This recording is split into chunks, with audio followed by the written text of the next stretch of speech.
Current যদি জায়গা তাহলে তো সবাই বকে, কিন্তু তার পিছনে কতটুক মেহনত লাগে একটা ইঞ্জিনিয়ারের, কি কি করে পুরা কারেন্টের ঠিক করার লিগা, এটা দেখানোর লিগা আমার ব্লগটারে ফলো করা, সবাই বুঝবা কি লিগা কারেন্ট যায় কেমনে কি। আগরতলা ত্রিপুরা নর্থ ইস্ট যে বলবে চিনি না তার চেপে ধরবো গলা গলাকে খুলে খুলে বানায় আমি শোলা। Hello guys, welcome back to my channel. কেমন আছো? আশা করি সবাই ভালো আছো। আমিও একদম সেই আছি। সকাল সকাল লইয়া গেলে গাই আমার চতারে উঠে সেরা যাইতে লাগে অফিসের দিকে।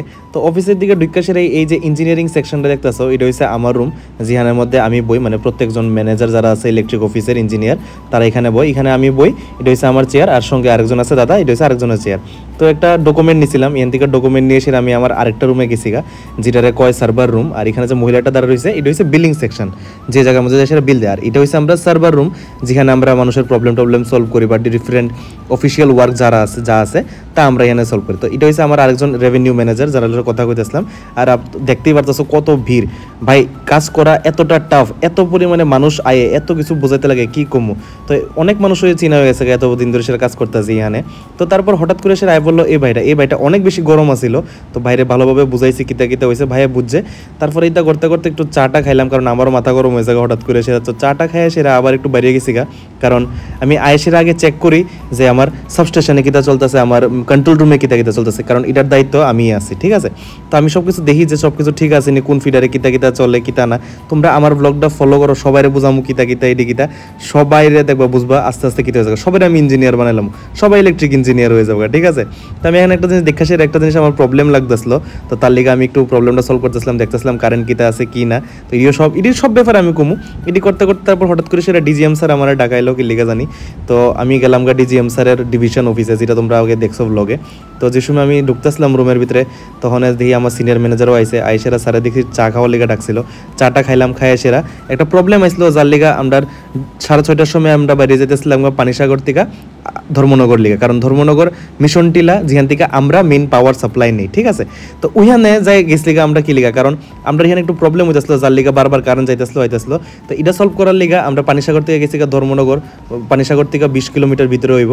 তো এখানে যাই সাথে কত বড় বড় ট্রান্সফর্মার ভাই, আমার কাছে যা আছে এটা একদম ছোট ছোট ট্রান্সফর্মার আমার পানিসাগর যেটি আছে, কিন্তু এটা এত বড় দেখেছে তো পুরো মাথা খারাপ হয়েছে ভাই। আমার মতো 2, 3টা 4, 5টা এক লোক দাঁড়া করলে এত বড় হইব একটা এত বড় ট্রান্সফর্মার, আর ভিতরে এত ইলেকট্রিকের ইকুইপমেন্ট আছে, এত জিনিস, এত সেন্সিটিভ, হালকা একটু হাত লাগলেই যে কোনো কিছু হইতে পারে। আর ফট করে যে কারেন্ট জায়গা ভাই, এটা তো মানুষ বুঝেই না কি লেগে, এটা তো আমরা বুঝি কিতা হয়।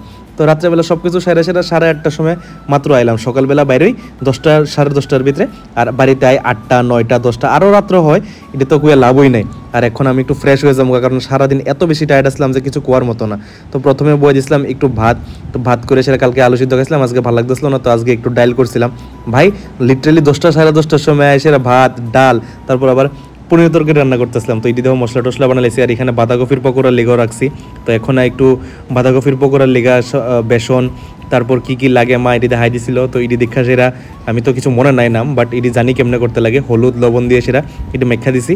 আর এটা দেখতে দেখতে আমার পনিরের তরকারিও রেডি হয়েছে, আর আমি এত বড় পনির পুরোটা ঢেলে দিছি, আমি কইতে পারি না যে এত হইব। তো পনিরের তরকারি যাই হোক খুবই টেস্টি হয়েছে। আর এখন দেখামো যে কেমনে পকোড়া করছি। তো এটি হচ্ছে বাঁধাকপির পকোড়া যেটি করছি, দেখো একদম কিন্তু হাজব্যান্ড ম্যাটেরিয়াল ভাই। যাই কো সারাদিন কাজ করি যা করি, রাত্রেবেলা ভাতও কিন্তু একদম সেইভাবে রান্না করি। তো একদম হাজব্যান্ড ম্যাটেরিয়াল, কেউ যদি আলাপ দিতে চাও শিওর কন্ট্যাক্ট করবা, কিন্তু আমি এখন না করে দেবো সবারই, ঠিক আছে। তো দেখো কিটা রাঁধছি, ভাত ডাল পনিরের তরকারি পকোড়া, দেন শশা টশা সব কিছু আছে। তো সব কিছু খাইতে এসে আমরা এত টায়ার্ড আসলাম যে আমার আর কিছু ভালো লাগতেছিল না। তো আমি এখন সোজা গেছি ঘুমাইতে, কারণ 12টা বাজে আছে। তো আবার দেখা হইতেছে কালকের ব্লগে 6টা।